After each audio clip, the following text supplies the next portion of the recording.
محترم ناظرین، السلام علیکم ورحمۃ اللہ وبرکاتہ۔ مسجد نبوی کی تعمیر۔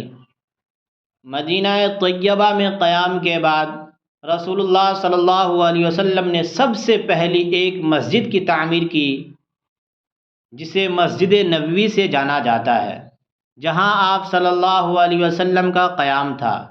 اس سے ملی ہوئی 2 یتیم بچوں کی زمین تھی۔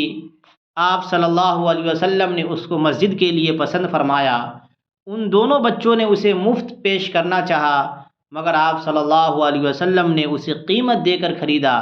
رسول اللہ صلی اللہ علیہ وسلم اور صحابہ رضی اللہ عنہم اجمعین نے اپنے ہاتھوں سے اس مسجد کی تعمیر کی۔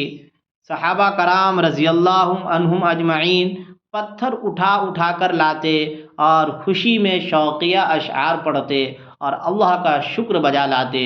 رسول اللہ صلی اللہ علیہ وسلم بھی ان کے ساتھ آواز ملاتے اور یہ پڑھتے: اللہم ان الاجر اجر الاخرہ فرحم الانصار والمہاجرہ۔ اے اللہ، اصل اجرت تو آخرت کی اجرت ہے۔ اے اللہ، انصار و مہاجرین پر رحم فرما۔ یہ مسجد اسلام کی سادگی کی سچی تصویر تھی۔